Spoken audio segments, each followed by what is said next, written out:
Hello friends, today again we are here to discuss a very important topic of dynamics which may be helpful for class 9 and 11। जो आज हम topic discuss करने वाले हैं वो class 9th और class 11th के लिए दोनों के लिए हेल्पफुल हो सकता है। आज का जो हमारा टॉपिक है the today's topic is momentum. Now if I share my personal experience on this topic, अगर मैं इस टॉपिक की पर्सनल एक्सपीरियंस पे जब मैं बच्चों से बात करता हूँ, when I talk to the students, they generally give the definition of momentum, that is p vector is equals to mv vector, or momentum is equals to mass into velocity, which is very much true also, but they don't have the meaning of the momentum, they don't really have the significance of momentum कि actually हमको momentum बताता क्या है। तो I will try my level best, मैं पूरी कोशिश करूंगा कि मैं आपको momentum के basic concept तक लेके जा पाऊँ। Okay, so today's topic is momentum.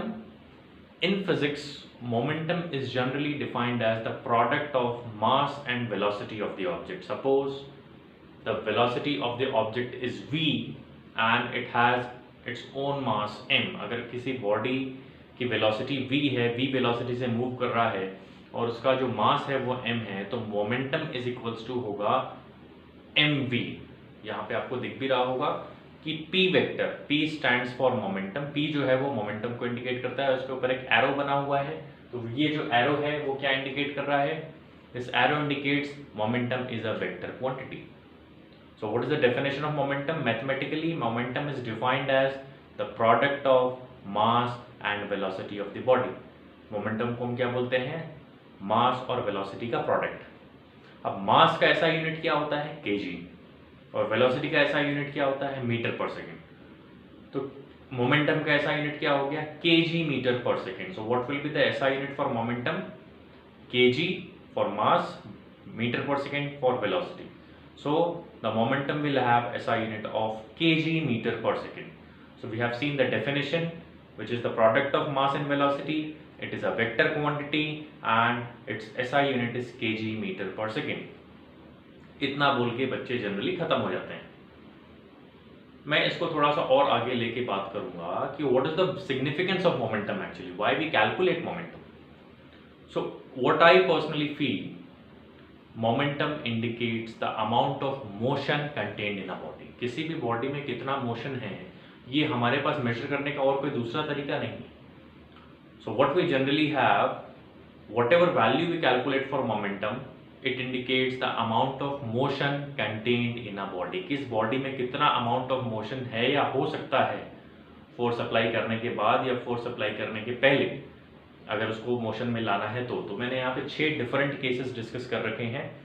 We will discuss one by one all 6 different cases and I am very much sure ये 6 केसेस डिस्कस करने के बाद आपका मोमेंटम का कॉन्सेप्ट एकदम क्लियर होने वाला है।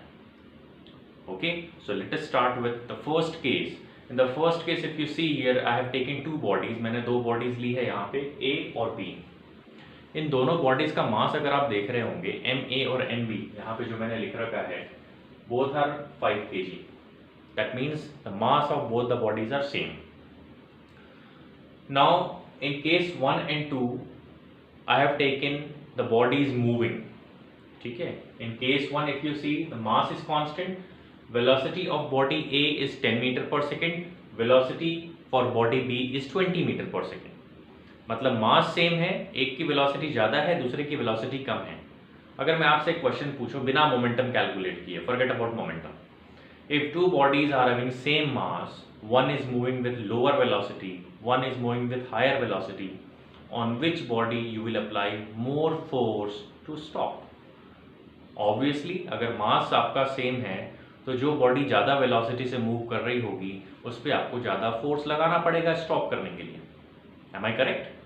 So the body, if the mass is constant for 2 bodies, the force required will be more for a body moving with greater velocity. Now if we calculate the momentum of both the bodies, what is momentum? Product, simple product of mass and velocity. मास कितना है body A का? 5 kg। Velocity कितनी है? 10 metre पर second. Momentum कितना हो गया? 5 into 10, 50 kg metre पर सेकेंड। सेकेंड का मास कितना था? 5 kg। वेलोसिटी कितनी थी? 20 मीटर पर सेकेंड। कितना आ गया मोमेंटम? 100 kg मीटर पर सेकेंड। and this is 50 kg metre पर सेकेंड। तो हमको दिख रहा है कि बॉडी बी का मोमेंटम भी ज्यादा है, तो मोमेंटम ज्यादा है इसका मतलब क्या हुआ, we require more force to stop it. That means body B requires more force to stop it. ठीक है, तो मैं ये बोल सकता हूं कि बॉडी बी में ज्यादा मोशन है। ठीक है, केस नंबर 1 क्लियर है, मास सेम था, वेलोसिटी अलग अलग थी। In second case if you see, mass is different, velocity is same. In second case I have taken body A is having 5 kg mass, body B is having 10 kg mass. Okay, now velocity of body A is 10 meter per second, velocity of body B is also 10 meter per second. अब मैं आपसे पूछूं कि velocity same है, मास अलग अलग है, एक हैवी है एक लाइट है, किस पे ज़्यादा फोर्स लगाएंगे आप? ऑब्वियसली हैवियर बॉडी पे ज़्यादा फोर्स लगेगा क्योंकि वेलोसिटी तो सेम है। Again, if we calculate the momentum for both the bodies, body A mass into velocity 5 into 10, 50 kg meter per second. For body B, if you see, again 10 into 10, 100 kg meter per second. तो इस बार फिर से जो momentum है body B का वो ज़्यादा आ रहा है, लेकिन सेकेंड केस में हमने क्या किया है, we have taken same velocity but different mass. In both the cases, bodies are moving. First और सेकंड केस में मैं बार बार रिपीट कर रहा हूँ, फर्स्ट और सेकंड केस में बॉडी मूव कर रही थी, हमको फोर्स लगा के स्टॉप करना था। तो दोनों में ही हमने देखा कि जिसमें ज़्यादा मोमेंटम रहेगा उस पर हमको ज़्यादा फोर्स लगाना पड़ेगा। The body which has a greater momentum, more force, greater force will be required to stop it. Now if we talk about case number 3 and 4, in 3 and 4 if you see, bodies are at rest. मैंने ये लिया हुआ है कि third और fourth case में क्या है, बॉडी रेस्ट पे, हाँ हमको फोर्स लगाना है ताकि बॉडी मोशन में आए। फर्स्ट और सेकंड केस में क्या था, फोर्स लगा के स्टॉप करना था। थर्ड और फोर्थ केस में क्या है, फोर्स लगा के बॉडी को मोशन में लाना है। Now suppose again in case 3, here I have written 1 and 2, let me write A and B. So both the masses are same, 5 kg and 5 kg for body A and B.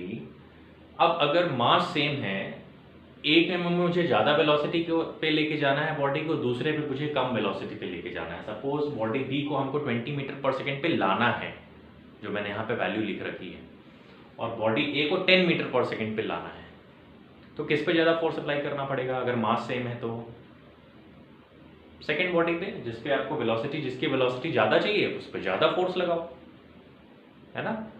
तो अगर ये 20 metre पर second body B velocity attain कर लेती है और body ए जो है वो 10 मीटर पर सेकेंड वेलोसिटी अटेन करती है, again if you calculate the momentum, what you will get, mass into velocity, 5 into 10 for body A and 5 into 20 for body B. Again if you see, body B का जो momentum आ रहा है 100 kg metre पर second, body A का जो momentum है 50 kg metre पर सेकेंड। That means body B requires more force in this case also, क्योंकि इसको हमको ज़्यादा मोमेंटम प्रोवाइड करना है। ठीक है, केस 4 पे आ जाते हैं। If you see in case 4, ये आपको दिख रहा है in case 3 body B is having greater momentum. In case 4 if you see, mass is 5 kg, mass is 10 kg।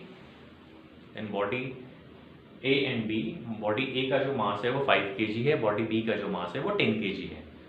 अब दोनों की वेलोसिटी को सेम लेके आना है, एक लाइटर बॉडी है एक हेवियर बॉडी है, लेकिन दोनों को हमको सेम वेलोसिटी से मूव करवाना है। किस पे ज़्यादा फोर्स लगाओगे? ऑब्वियसली हेवियर बॉडी पे ज़्यादा फोर्स लगेगा। You have to apply more force in a heavier body as compare to the lighter body to get the bodies in a motion with same velocity. Okay, so again if you calculate momentum, mass into velocity, body A will acquire 50 kg meter per second momentum, mass into velocity, that is 5 into 10. Body B acquires 100 kg meter per second. Again in body B, force required is more. So in 1 to 4 cases, first, second and third, fourth case, we have seen to stop the body, we requires more force on a body having greater momentum. To start the motion of a body, we require more force for a body to acquire a greater momentum. दोनों ही cases में क्या था, first में stop कर रहे थे, second में start कर रहे थे, मतलब थर्ड और फोर्थ में। थर्ड और फोर्थ में स्टार्ट कर रहे थे, फर्स्ट और सेकंड में स्टॉप कर रहे थे। हमने ये देखा कि जिसका ज़्यादा मोमेंटम रहेगा भाई उसके लिए ज़्यादा रिक्वायर चाहिए फोर्स, रिक्वायरमेंट है फोर्स की, चाहे स्टॉप करना हो या स्टार्ट करना हो। ठीक है, केस नंबर 5 और 6 और देख लेते हैं। It will be little clear to you, it will be more clear to you. इसमें मैंने कुछ भी सेम नहीं रखा है, सारी चीज़ें अलग अलग हैं। फर्स्ट केस में हमने लिया था मास सेम है, वेलोसिटी अलग अलग थी। सेकंड केस में लिया था मास अलग अलग है, वेलोसिटी सेम है। थर्ड केस में हमने लिया मास सेम है, दोनों को डिफरेंट वेलोसिटीज पे लेके आना है। फोर्थ केस में हमने देखा मास डिफरेंट है, सेम वेलोसिटी पे लेके आना है। ठीक है, in case number 5 if you see, body A is having 20 kg, body B is having 40 kg. Body A is having velocity 10 meter per second, body B is moving with velocity 5 meter per second. Now again if you calculate the momentum, mass into velocity, both the bodies are requiring 200 kg meter per second. मतलब दोनों body का momentum same है। तो अगर दोनों body का momentum same है तो हमको दोनों बॉडी पे इक्वल फोर्स अप्लाई करना पड़ेगा। If a body is having same momentum, we have to apply equal force to stop it. और अगर बॉडी रेस्ट पे हो then we require equal force to get them with the same momentum in a motion. ठीक है, दोनों का momentum same आ गया, force की रिक्वायरमेंट भी हमारी सेम हो गई। इन case number 6 if you see, body A is having 10 kg, body B is having 5 kg. Body A is moving with velocity 2 meter per second, body B is moving with velocity 8 meter per second. Again if you calculate the momentum, body A is acquiring a momentum of 10 into 2, that is 20 kg meter per second. Body B is acquiring momentum of 5 into 8, that is 40 kg meter per second. So again body B is having more momentum as compared to body A.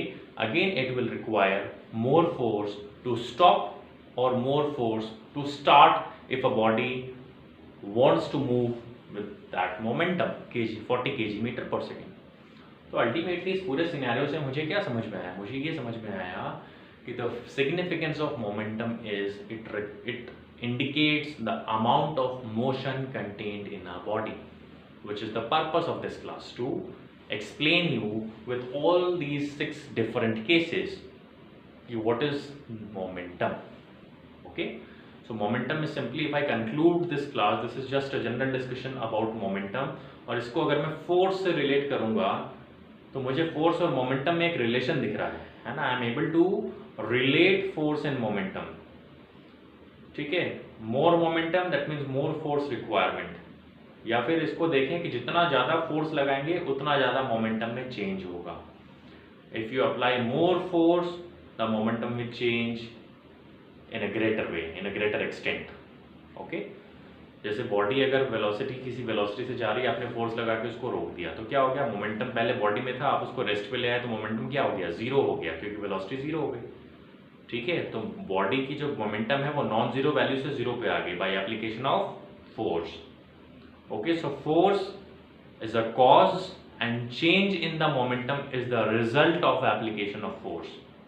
अगर आप किसी body पे force लगा रहे हैं तो उसका momentum change होगा, और यहीं से हम न्यूटन सेकंड लॉ को रिलेट करेंगे in the next class. I am going to relate, ये पूरा बताने का पर्पस मेरा ये था ताकि आपको पता चले कि न्यूटन सेकंड लॉ आया कहां से। Okay, so that before discussing Newton second law, this discussion is very much important. Okay, so what is momentum? If I conclude and if I summarise this class, momentum is the product of mass and velocity indicated by P. It is a vector quantity. SI unit is kg meter per second. In all these 6 different cases we had a discussion if there will be more momentum, greater momentum in a moving body, then you have to apply greater force. And if a body is at rest and if you want that body to move with a greater momentum, again you have to apply greater force. Momentum ज़्यादा होगा, आपको ज़्यादा force apply करना पड़ेगा। चाहे body आप motion से rest पे लेके आ रहे हैं तो आपको फोर्स अप्लाई करना पड़ेगा, अगर आप बॉडी को रेस्ट से मोशन पे लेके जा रहे हैं तो अगेन आपको फोर्स अप्लाई करना पड़ेगा। Okay, so this is all about the momentum. This is called linear momentum. एक आपका एंगुलर मोमेंटम भी होता है। Angular momentum is also there when a body rotates. In a rotational dynamics we generally discuss about angular momentum, but for class 9 that is not required for angular momentum. For class 11th they will study in chapter number 8, that is rotational dynamics, in which we discuss about moment of inertia, angular momentum, angular velocity, angular displacement, सारी चीज़ें angular हो जाती है उसमें. Okay, so this is all about momentum. I hope that this is very much clear to you. Stay home, stay safe. Thank you very much. See you in the next class with a very important discussion on Newton's second law, which is called the real law of motion, which contains Newton's first law also and Newton's third law also. So we'll try to relate first, second and third law of Newton. In this we have related what is the relation between momentum and force. If I say the relation between force and momentum, force, external unbalanced force, is directly proportional to rate of change of momentum. इस पे हम elaborative way में next class में discuss करेंगे. Okay, thank you so much. See you in the next class. Bye bye.